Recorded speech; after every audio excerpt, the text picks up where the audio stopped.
বিসমিল্লাহির রহমানির রহিম।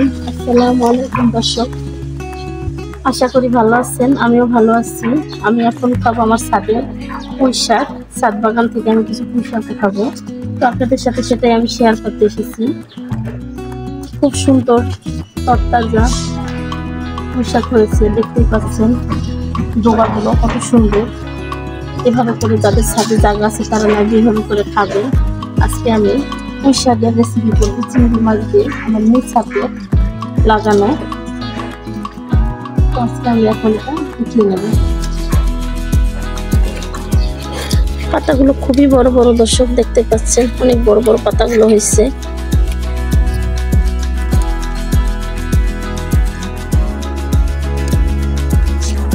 এই শাকগুলো চিংড়ি মাছ দিয়ে ভাজি, ডাল দিয়ে, শুধু সবজি, যে কোনো ইলিশ মাছ দিয়ে বা এমনি কোনো মাছ দিয়ে যদি আমরা রান্না করে খাই খুবই মজা লাগবে। যেটা হাতের শাকগুলো, তাই খুবই টেস্ট লাগবে।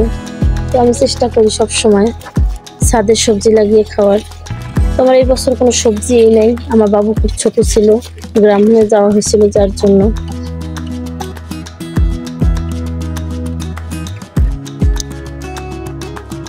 দর্শক, প্রচুর পরিমাণে রোদ উঠে গেছে, দেখতে পাচ্ছেন। আমি অনেকগুলো শাক তুলে ফেলছি অলরেডি।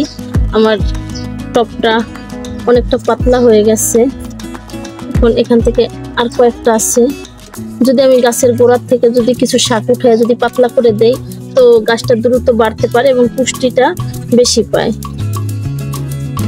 যার জন্য আমি গাছটার গোড়াটা সবসময় হালকা করে দেই, যে আগাগুলো বড় হয়ে যায়, ডগাগুলো, সেই ডগাগুলো কেটে দেই। তো এইভাবে করেই আমি সবসময় গাছ লাগাচ্ছি আর শাক নিয়ে খাচ্ছি। এইভাবেই আজ আমি 6 বছর ধরে এইভাবে ছাদ কৃষি করে আমি হাতের সবজিটাই খাওয়ার চেষ্টা করি সবসময়।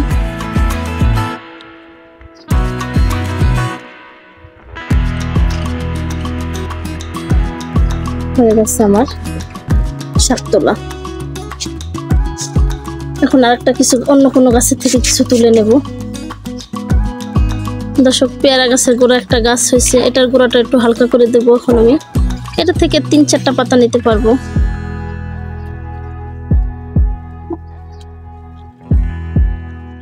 তারপরেও 7টা পাতা অলরেডি নিয়ে নিচ্ছি।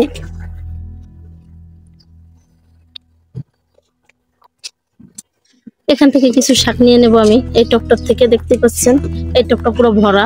এই টপ থেকে আমি কিছুক্ষণ শাক নিয়ে নেব।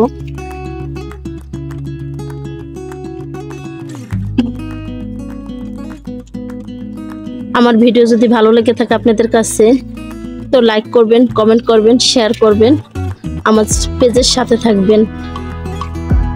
দয়া করে ভিডিও টেনে দেখবেন না। অবশ্যই সাবস্ক্রাইব করে দেবেন। দেখতে পাচ্ছেন দর্শক কত সুন্দর পুঁই শাকের পাতাগুলো।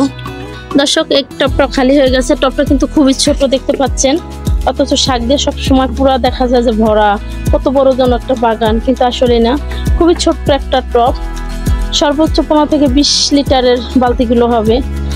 তো আমি তার এই দুইটা টপের থেকে একটা টপ বড় বাচ্চারের, একটা বড় টপ আর একটা ছোট, তো সেটার থেকে আমি যে শাক উঠাইছি এটা কম হইলেও আমি 2 থেকে 3 দিন খেতে পারবো। যেহেতু অরিজিনাল সলিড শাকটা, কোনো ডাটা বেশি নাই, যার জন্য এটা আমি 2 থেকে 3 দিন খেতে পারবো এই শাকটা।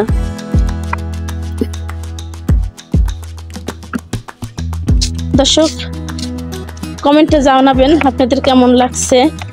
তো আমার শাক উঠানো হয়ে গেছে, আরো কিছু ওই যে টপে আছে, তো এত শাক এখন আর উঠাতে চাচ্ছি না।